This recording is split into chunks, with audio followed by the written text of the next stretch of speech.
Hey everybody, it's Asher, and it's time for some more Kerbal Space Program where we have something special in store. You can see with some of the missions that I've done off camera and on camera in that last video montage, I was able to upgrade the astronaut complex, I was able to upgrade the launch pad, and more importantly, possibly, I upgraded mission control, and we're doing a special mission today. If you saw from the title, you might already know, but that mission today is the Ultimate Kerbin 3 Challenge, which is actually something that I've never done in the game before. So we're going to do it today. We're going to land on the moon, land on Minmus, and land on Kerbin, all with the same vessel. And you can see this has quite a hefty payout here for completion, 682,000 funds, and a pretty good reputation payout as well. So we're going to go ahead and fly this, and I have just the vehicle in place. Here we have this wonderful monstrosity, overtuned, weighing 416 tons. You all know me playing this game. I go big rockets or I go home here. This cost a nice, cheap 200,000 funds. And while this, I don't have Kerbal Engineer installed and I'm not really using it on this career play, I'm sure I could make this bottom stage a little more efficient, but I think this ship should be able to get us out of orbit with these 8 of these engines. The mid stage should get us to the moon, and then we have multiple landers here. First landing legs and landing stage here for the moon, and then up here middle rockets and everything for Minmus. So we're going to have some fun. We're going to go ahead and see if we can go 1, 2, 3 all in one shot. Ultimate Kerbin Challenge. Piloting, of course, today is Jebediah, who I have not actually flown with in a while. So let's make it happen. We'll save one more time and let's launch. Now first, let's always check the staging. We want to have all the engines firing at the beginning, then we're going to do asparagus staging here. And I'm going to have to kind of rethink, we don't want the fairings to go at the same time as this. I want those in separate stages. But I kind of need to rethink my original launch system because this is how I launched before in prior Kerbal Space Program iterations.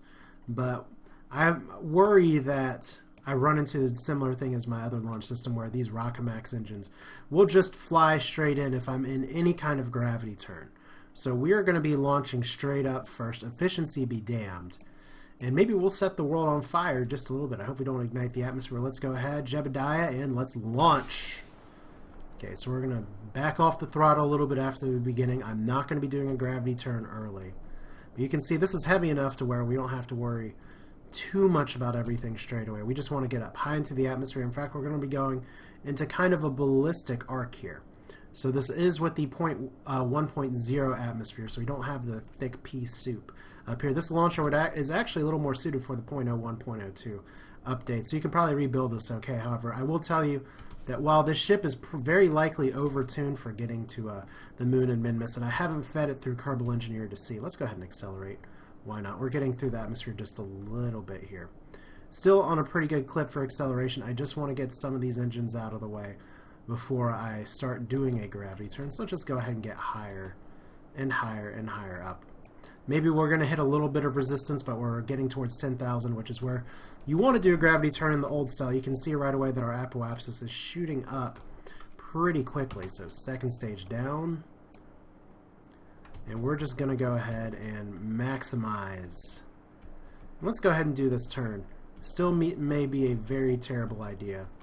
But if we go like this, and we turn just a little bit, not that way. We go just like this, we should be okay. Because we want these engines to fire out and away. So let's ditch, and there we're going, uh-oh. Look who forgot struts. Okay, now fortunately these things, I thought I had struts in the middle here, but apparently I didn't hit the attach button, so there's probably just tiny little struts attached up here.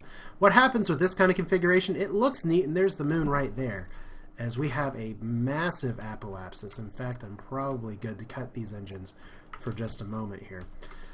What tends to happen is those are going to be firing evenly, so the direction, the thrust is still going forward. It's just not nearly as efficient as it could be.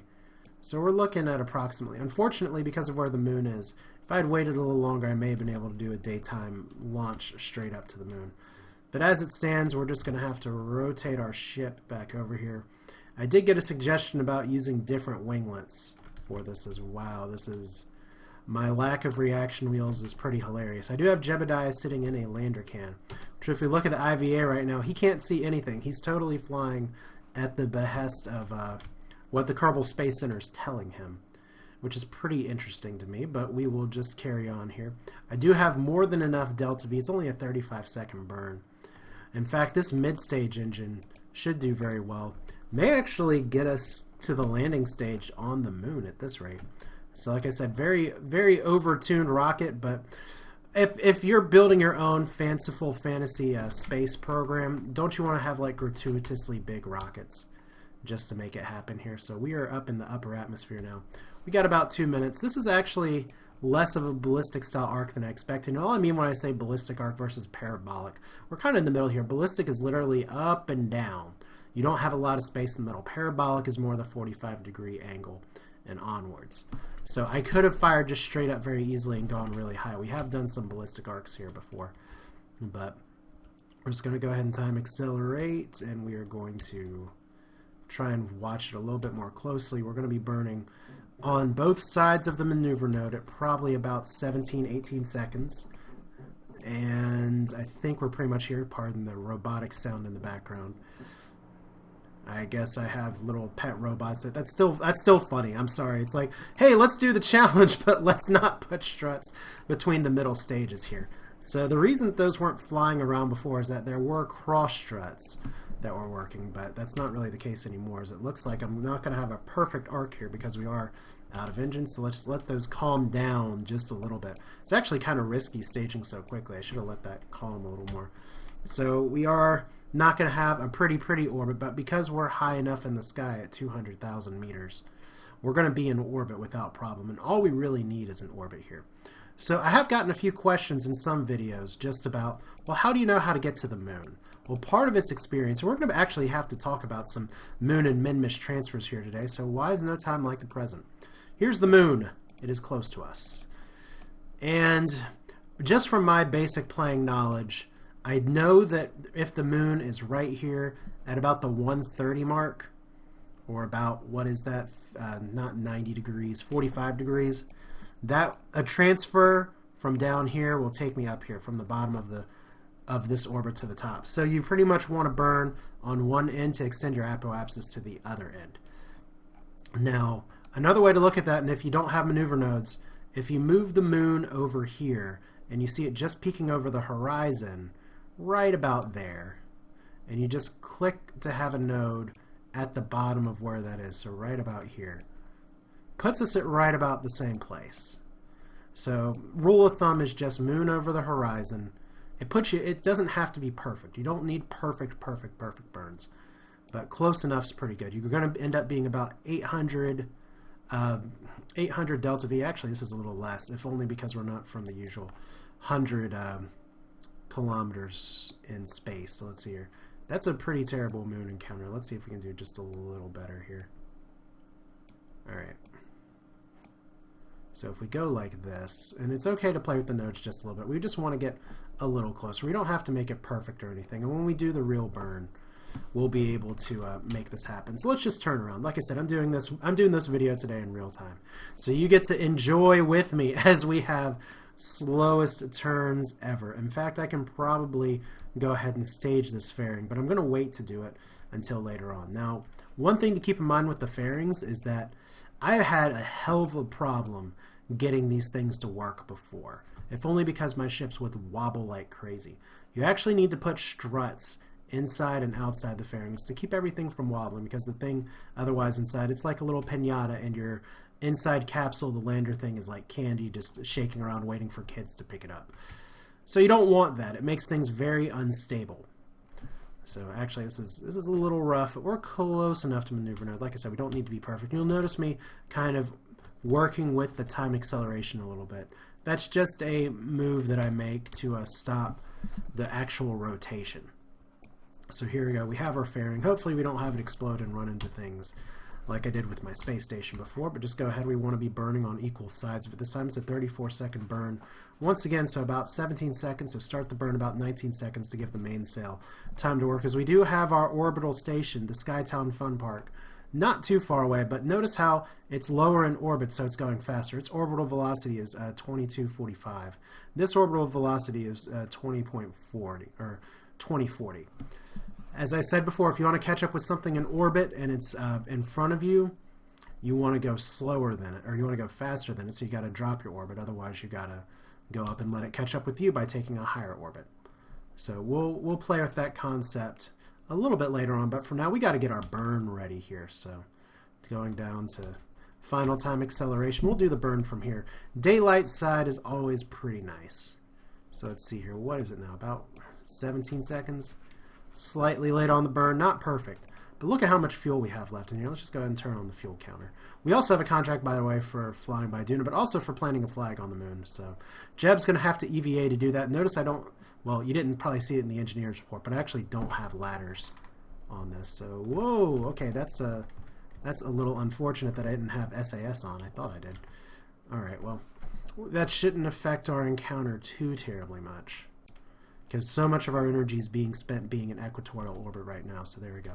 We turn off the auto fire, and see, I lost my encounter, but if I keep burning just a little bit more, we're going to come back to an encounter in just a second. There we go. So 40, 80, 70. Let's go ahead and turn off the marker.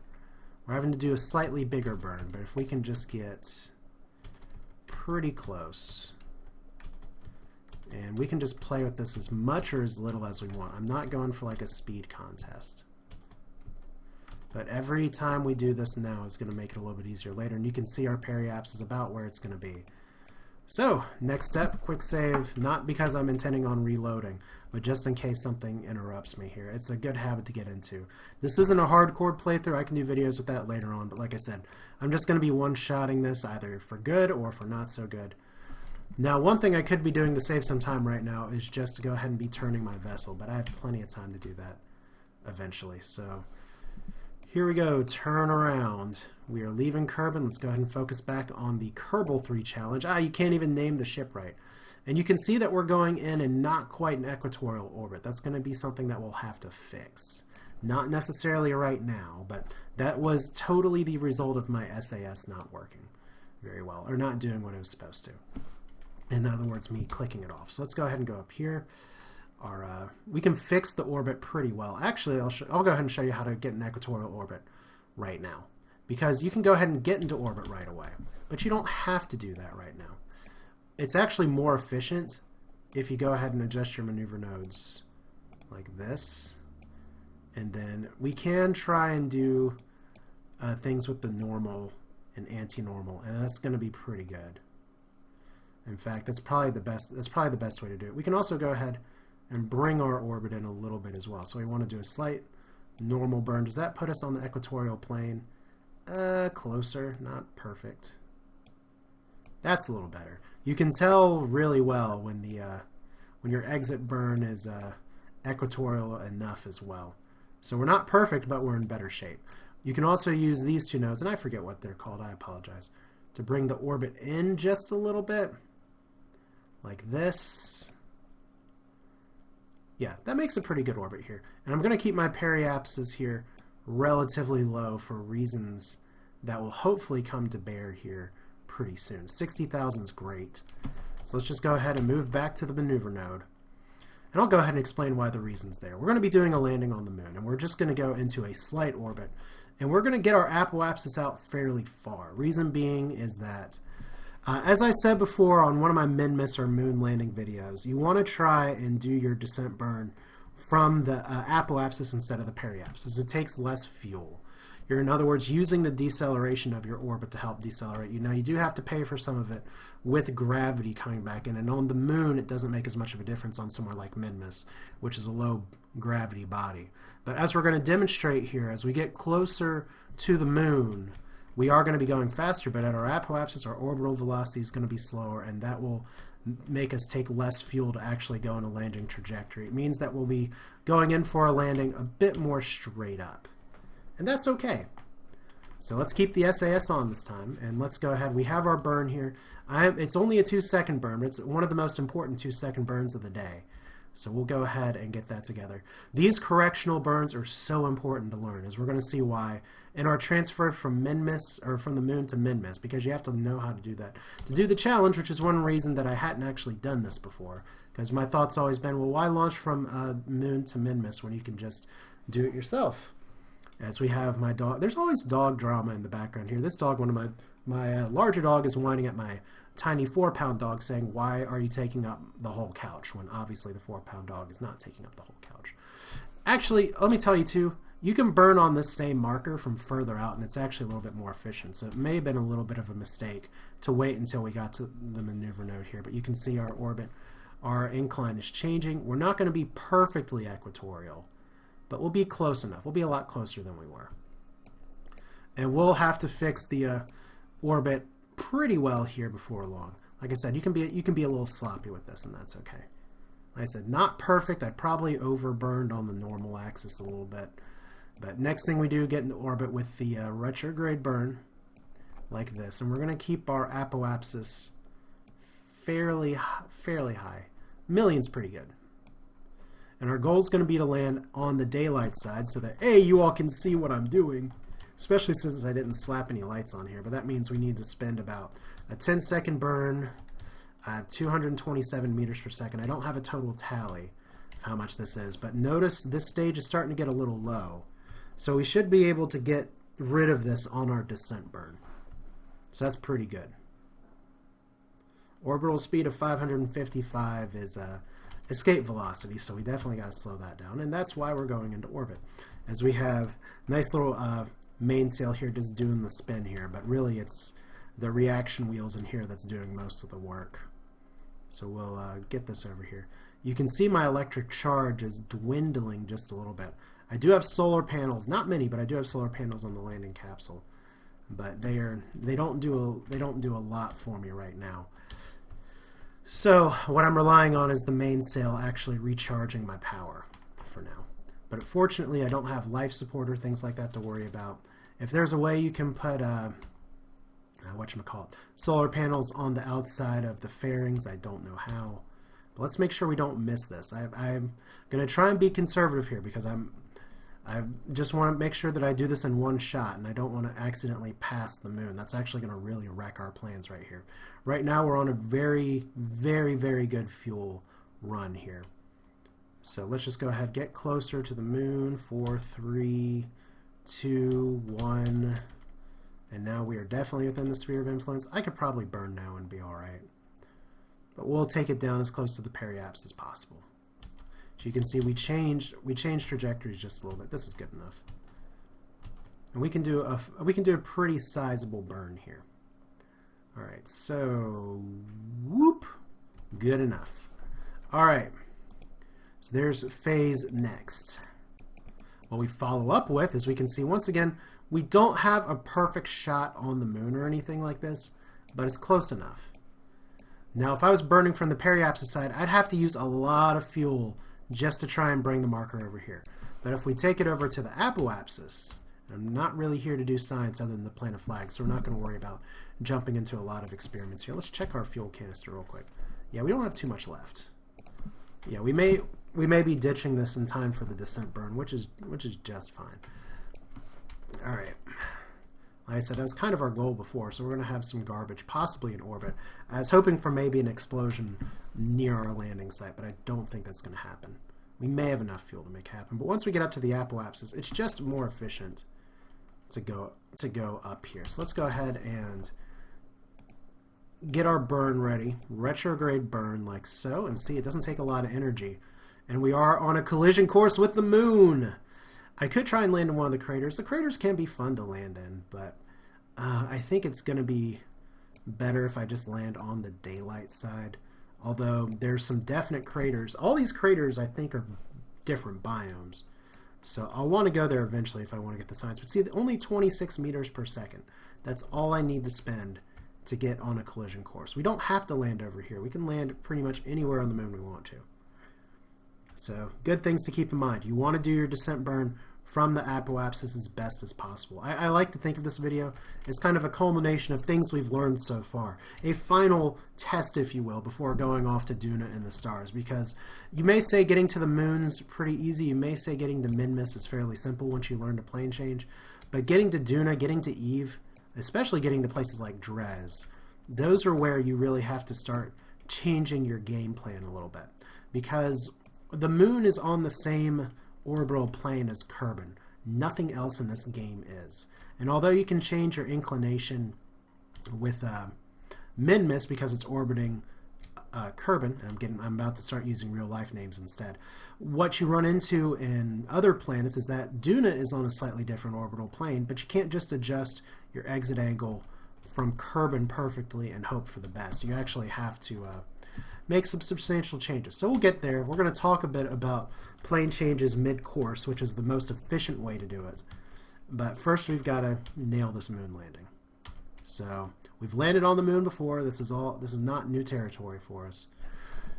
Just doing it all in one mission and not screwing up is what we want to do. So there's Kerbin. Pretty. There is the moon. We have landed on you. I wouldn't say conquered you, because another mission that I have, and probably just a little preview for the next video here while we're getting our node down, is that I do have a mission to build a space station on Ike.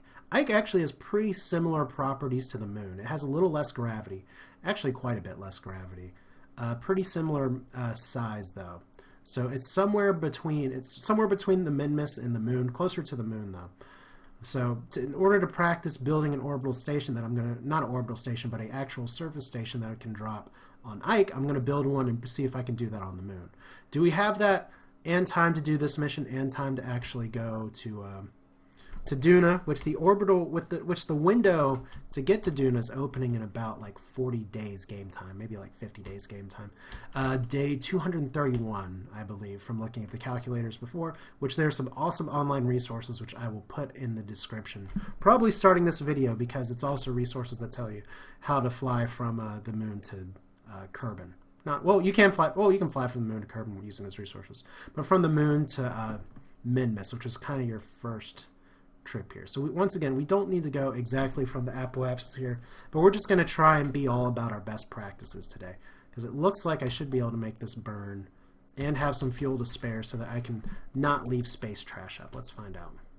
So there we go. We are on a suborbital trajectory right about now. Okay, so if you like Blur, then you can start having that song in your head. Of course, it's probably not Blur, and I'm going to sound like a loser for saying that. Thought it was, though. But see, now we have barely any fuel left. We're going to be staging this in just a moment. In fact, I can probably go ahead and stage the fairing now. But we're going to wait. I don't know exactly where we're going to land, but we're going to make a good landing here. So how far away are we? The other nice thing is that you can actually set a maneuver node. We're about an hour away. That lets us know that gives us a little bit more information.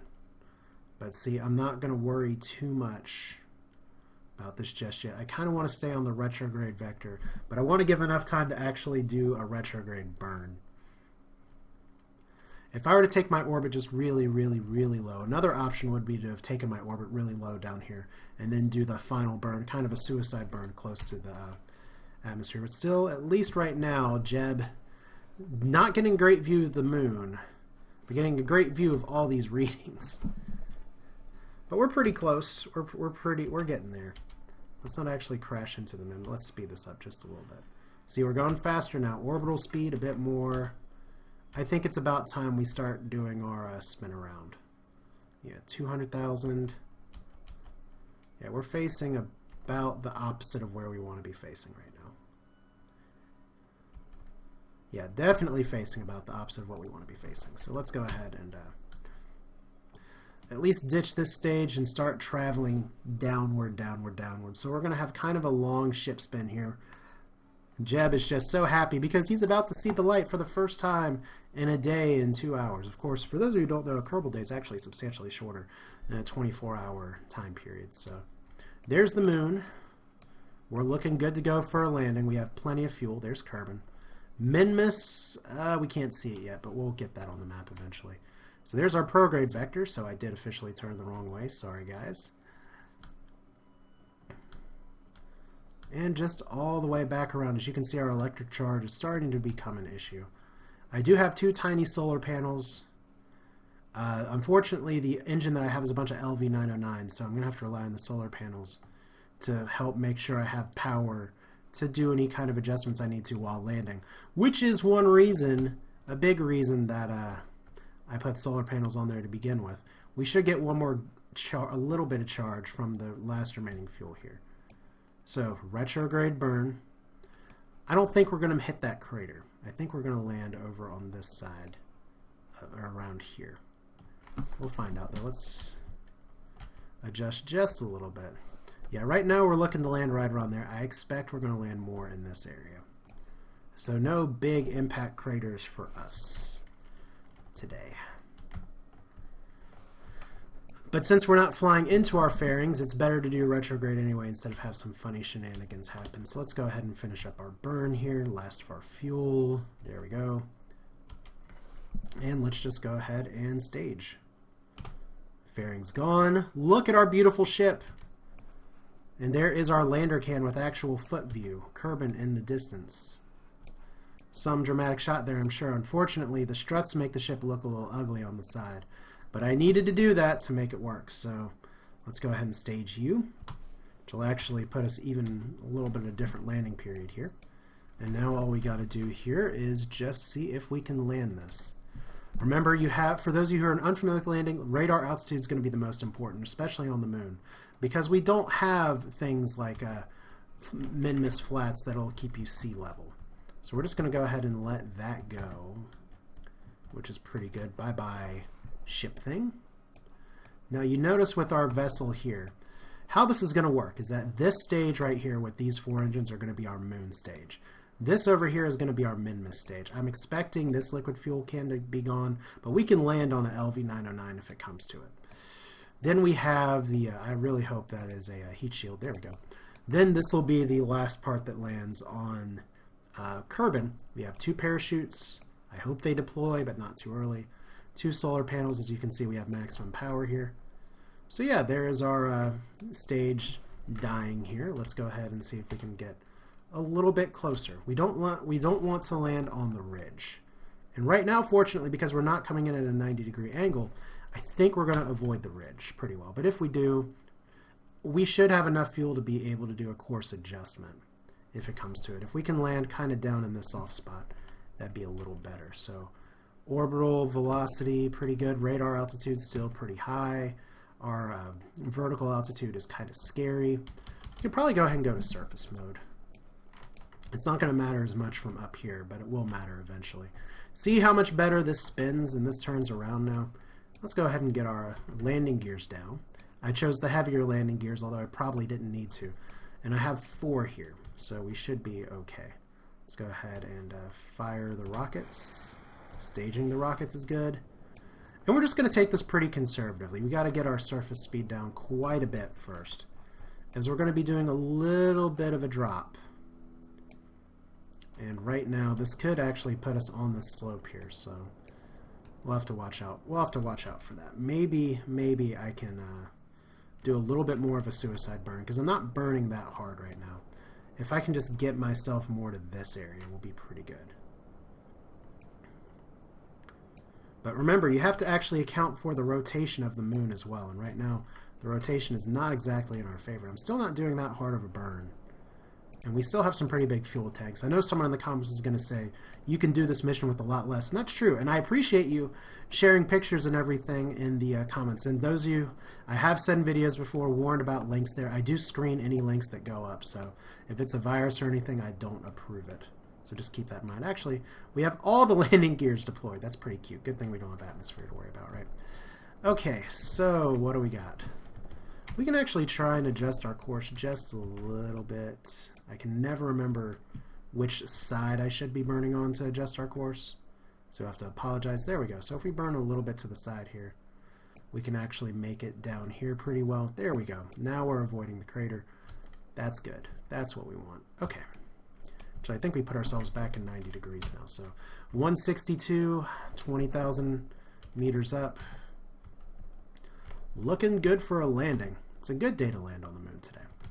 And I understand this video is going to be a little bit longer than some of the other ones. I'm not really inclined to chop it up into multiple parts, although I might just for sanity's sake. But here we go. Down, down, down. Let's just hope Jebediah doesn't get a little too ambitious here. I do have the engine power and oomph to make this landing work. So let's see. How close are we to the surface right now? Our radar altitude is still not ticking, but experience tells me that we've got to go ahead and shed some of the speed here early. At about 10,000 meters, we should definitely be starting our burn.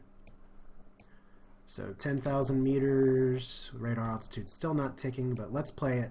Like I said, just let's play it safe. We're starting to see a little bit of the ground scatter up here, so burn, and we're just going to slow down. We're really going to slow this down. So you can actually feel the shaking of the engines. That's pretty cool. Alright, so just trying to stay on the retrograde marker here. I'm going to take it down probably to about 50. Because you still got to fall a little bit. I mean, you're not just trying to do a suicide burn straight into the ground here. So we're actually at about 2,000 meters up. So we're going to be landing at about 3,000 meters. Good stuff to know. Let's go ahead and drop it down to like 25. Landing on the moon is actually still substantially harder than landing on Minmus because you have a lot more gravity to consider. We're going to land at about 3,600, I think. We can see our shadow now, a little bit closer to noontime than I like. So let's go ahead and slow this down a little more. We want to be pointing straight up. Straight up, now tell me, don't you want to love me? Copyright strike forever. Whoa, whoa, whoa. Okay. I just did that. That tells you kind of where my mind is right now. Is it on the landing? Maybe. About 500 meters, and that's why I'm paying attention to that one versus this one. This is the meter you want to know when you don't have a sea level thing to gauge here, but we're approaching pretty fast. Back to this mode. There we go. So we're just going to slow it down. Our shadow's disappearing, which is a little irritating. About 200 meters up. Shadow reappearing now. And this is actually a sloped terrain, but it's not so bad. So let's go ahead and see if we can burn pretty well about 100 meters up. So if things look really nasty, we can always adjust this. Okay, so 7. Yeah, we're landing a little bit on our side here.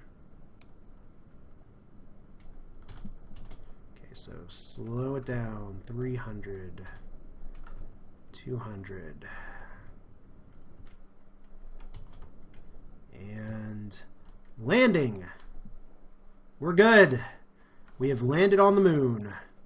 Let's look at the Kerbal challenge here. If I can pull this down, pretty exciting. Land on the moon, part 1 of the Ultimate Kerbin 3 challenge is complete. And just for giggles here, let's go ahead and get Jebediah out to launch himself to the ground. I don't think we have any new science we can get here anyway. I don't think. Nope. Moon's Midlands, exactly where we landed before. Surface sample.